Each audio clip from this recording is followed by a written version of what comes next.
নমস্কার বন্ধুরা, কেমন আছেন সবাই? আশা করি সবাই ভালো আছেন। আপনাদের সবার আশীর্বাদে আমিও ভালো আছি। আজকে রান্না করব কোরিয়ান স্টাইল চিকেন স্ট্রিপস। এটা খুব মজার একটা জিনিস, খুব সহজ একটা রেসিপি আপনাদেরকে বলে দিচ্ছি।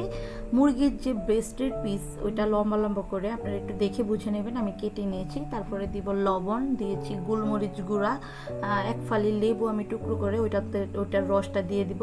দিয়ে দিয়েছি আদা বাটা, দিব হচ্ছে রসুন বাটা, আর দিব হচ্ছে ডিমের অর্ধেক, মানে হাফ ডিম দিয়েছি, কারণ আমার মাংসটা একটু কম ছিল। যদি আপনাদের মাংস বেশি হয় তাহলে একটা ডিম দিবেন। দিয়ে আপনারা ম্যারিনেট করে এটাকে প্রায় আধা ঘন্টার মতো রেখে দিবেন। যদি 1 ঘন্টা রাখতে পারেন, সময় থাকে, তাহলে আরও ভালো, অনেক ভালো ফ্লেভার আসবে।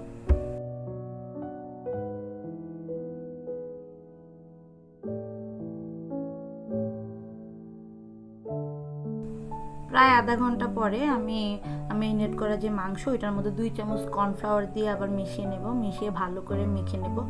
আপনারা লবণটা আসলে নিজের আন্দাজ মতো দিবেন, এখানে বলার কিছু নেই। আমি আমার নিজের টেস্ট অনুযায়ী দিয়েছি।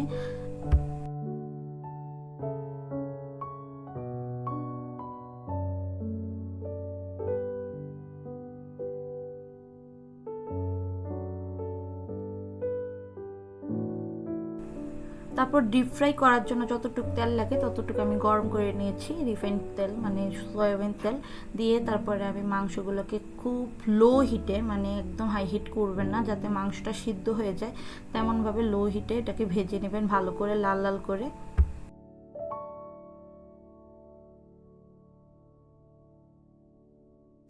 যারা যারা ভিডিওটা দেখছেন তাদেরকে অনেক ধন্যবাদ। যদি ভিডিওগুলো ভালো লাগে অবশ্যই আমার পেজটাকে ফলো করবেন। যারা পেজটাকে ফলো করেছেন অলরেডি তাদেরকে অনেক ধন্যবাদ।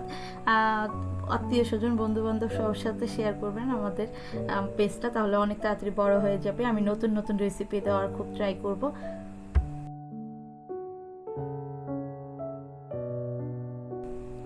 আমি 2বারে মাংসটাকে পুরো ভেজে উঠিয়ে নিয়েছি। তারপরে আমি কড়াইয়ের মধ্যে দেখুন 1 চিমটি পরিমাণ তেল, তাতে দিয়েছি রসুন কুচি, দিব হচ্ছে সয়া সস, দিব চিলি সস, দিব একটু চিলি ফ্লেক্স, মানে শুকনো মরিচের গুঁড়া, দিব একটুখানি চিনি, একটু লবণ আর একটু পানি।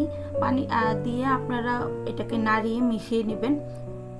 মিডিয়াম হিটে, হাই হিটে রাখবেন চুলাটা, একদম শুকিয়ে ফেলবেন না। যখন দেখবেন বুদবুদ উঠে গেছে তখন এটার মধ্যে ভাজা মাংসগুলো দিবেন, দিয়ে একটু টস করে নেবেন।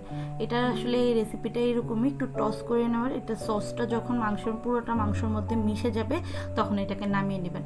তো এই তো হয়ে গেল আমাদের রেসিপি। খুব মজার ছিল রান্নাটা। আর যখন আমি পরিবেশন করেছি তার উপর দিয়ে আমি একটু তিল, মানে সাদা তিল ছড়িয়ে দিয়েছি।